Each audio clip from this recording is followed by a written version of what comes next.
Hey everyone, welcome back to the Deep Dive.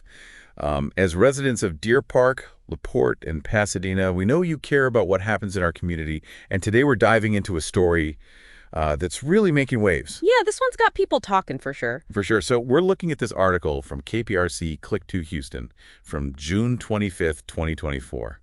And the title really says it all.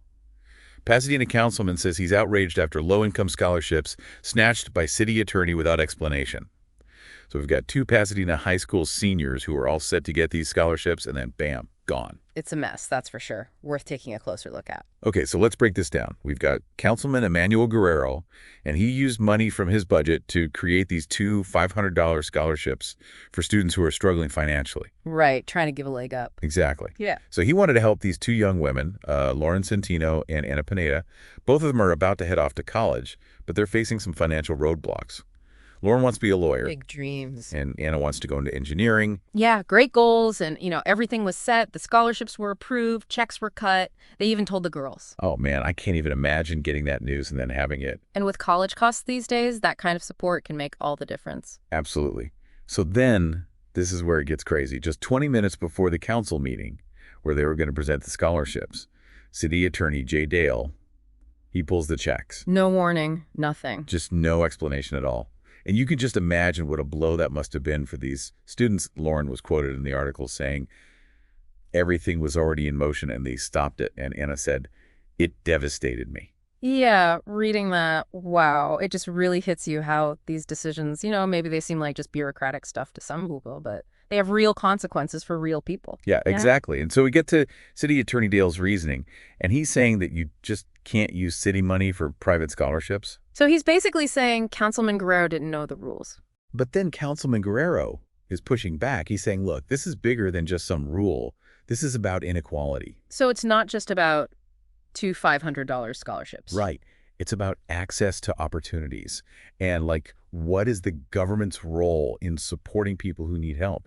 It makes you think how many times these little decisions get made that have these huge ripple effects and we don't even know about it. It's a good point. And that's kind of what we do here with Think and Act Locally, right?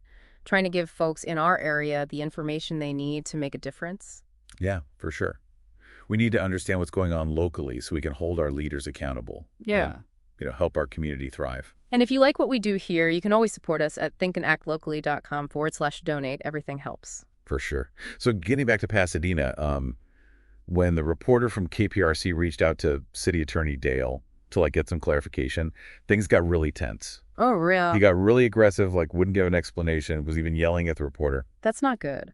It just makes you wonder about transparency and accountability in our local government, And meanwhile, these two students, their dreams are on hold. It's rough. It really is. It's like a system where the people in power just make decisions and no one's really checking or making sure it's all fair. So what happens now? What does this mean for Lauren and Anna? And what about how money gets used in our community going forward? Yeah, those are the big questions, and we'll dig into those, but first we've got to take a quick break. So we're back, and I think this whole scholarship thing, it shows how important it is for local government to be open and honest. What happens when the folks making decisions aren't really being checked? Yeah, it's worrying, for sure. And it makes you think, how often does this kind of thing happen? Are there other times when, people in power are using money in ways that are maybe not so straightforward? That's the question, isn't it? When you don't have clear rules and someone watching how things are done, there's always the chance for things to go wrong. And that just makes people lose trust and not want to get involved. Exactly. If people don't feel like their tax dollars are being used right, ethically, why would they bother? And that's how things start to fall apart, right? Lack of transparency just leads to people not caring and not participating, and that weakens the whole community. That's really why we started Think and Act Locally. We want to give people the information they need to hold their local government accountable and make positive changes. Yeah, totally. It can feel kind of overwhelming trying to understand how local government works, but it's so important if we want our community to thrive. And that's what we're all about here, breaking these complex issues down so people can understand and make informed decisions. So back to this case, the city attorney says it's illegal to use council funds for private scholarships. But the article doesn't actually say if that's really true legally. That's a good point. It would be helpful to know the actual rules about this kind of money and if there's, any legal precedent for or against using it this way. And that lack of clarity just makes the whole thing worse, right? Councilman Guerrero thinks he's doing the right thing. The city attorney's saying, no, you're not. It leaves everyone wondering, like, what are the rules? And who decides how to interpret them? And this is where being transparent is so important. If there were clear rules that everyone could see, officials and residents, then you wouldn't have these kinds of fights. It would definitely help to know if this has happened before, like, have other council members used funds this way without any problems? Were there any concerns raised then, or are they just picking on this guy for some reason? Those are the questions we need journalists and engaged citizens to be asking. If things aren't consistent or there's a pattern of not being transparent about how money is being used, that needs to come out. Yeah, for sure. Transparency is all about accountability. If you don't have it, then it can lead to favoritism, and then people just stop trusting our local institutions. You got it. Trust is what holds a community together, and that trust comes from being open and honest and holding people accountable. And it's worth pointing out, even if Councilman Guerrero didn't break any rules, was this the best way to spend public money? Right. Even if everything was legal, we still got to talk about the ethics of it all. Were there other things in the community that needed that money more? How do we make sure these decisions really reflect what our community values and needs?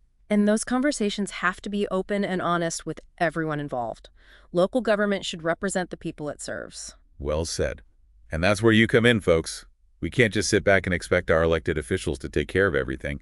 We need to be informed, get involved, and speak up. Exactly. Think and Act Locally is all about giving people a platform for those conversations, giving people the tools and knowledge to make a difference in their communities.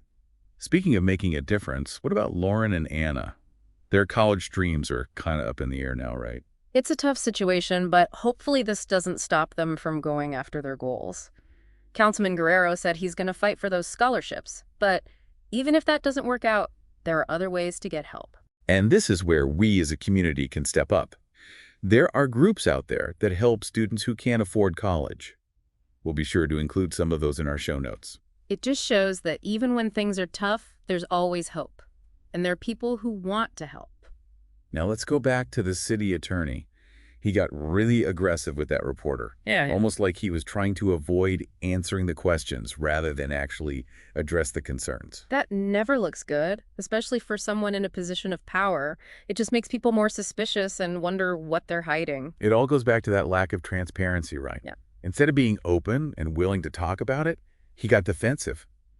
And that just makes people less trusting and creates this whole atmosphere of fear and uncertainty. It's the opposite of what a healthy community needs. We need open communication, honesty, and a willingness to deal with problems directly. You're right. So if we zoom out a bit, what can we learn from this whole scholarship controversy? What are the big takeaways for us as residents? I think it comes down to three things. First, we got to demand transparency from our local government. Second, we have to stay informed and involved, ask those tough questions, and hold our leaders accountable.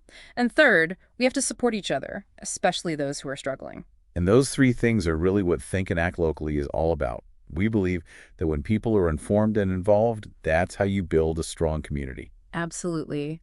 We all have a part to play in shaping our community's future. But we've covered a lot already. How about we take a quick break, and when we come back, we'll explore some ways to address the scholarship issue and talk about how we can stop this from happening again. Welcome back to the Deep Dive. So we've been talking about this scholarship situation in Pasadena, and it seems like there's some bigger problems that need fixing. But what can we actually do about it? What are some steps we can take so this doesn't happen again? Well, I think one important thing is to have clear guidelines. Make it public, about how council members can use that extra money they have. That way everyone's on the same page about the rules, and the money is being used fairly and openly. So it's about getting rid of that gray area, right? Making sure there's no confusion or accusations of people playing favorites. Yeah, exactly. And along with clear guidelines, you need a system to make sure everything is being done right. Maybe like an independent committee that could look at all the requests for funding and make sure they fit with the community's priorities and follow the rules. That sounds like a good way to add another layer of accountability. So it's not just one person making decisions that affect so many people. And of course, communication is key. Council members should talk to the people they represent, explain why they're using the money the way they are, and get feedback. It's about sharing the responsibility for how public money is spent. It's about having a back and forth right, where residents feel like they're being heard and their concerns matter. At the end of the day, it's all about serving the community. Absolutely. And if there are disagreements, there needs to be a way to resolve them fairly.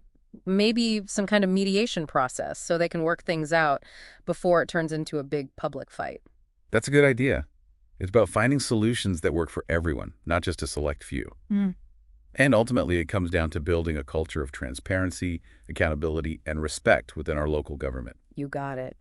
And that starts with us, the residents. We need to stay informed, engaged, and hold our elected officials accountable. We have a voice, and we can use it to make the changes we want to see in our community.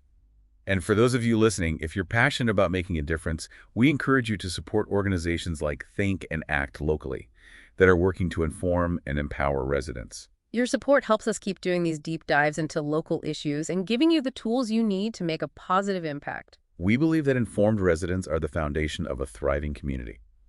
So we've talked about the big picture, but what about Lauren and Anna?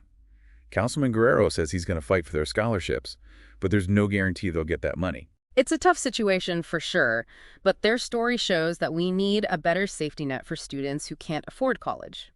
Luckily, there are groups out there that are dedicated to helping students overcome these financial hurdles, and we'll make sure to share some of these resources in our show notes. And if you're listening and want to help, we encourage you to check out those resources and do what you can. Every little bit helps. We're all part of this community, and we have a responsibility to look out for each other. So, any final thoughts on this whole situation? I think what this shows us is that local government isn't just about rules and regulations, it's about people's lives. The decisions made in City Hall directly affect our neighbors, our friends, our families. It's a wake-up call for all of us to stay informed, get involved, and fight for a fairer and more just community. Well said. And that wraps up this episode of The Deep Dive. We hope this conversation has been helpful and empowering. Remember, you have the power to make a difference. Start by getting informed, getting involved, and speaking up about the issues that matter to you. For more information on how to support Think and Act Locally, visit thinkandactlocally.com/donate. Thanks for joining us, and we'll see you next time.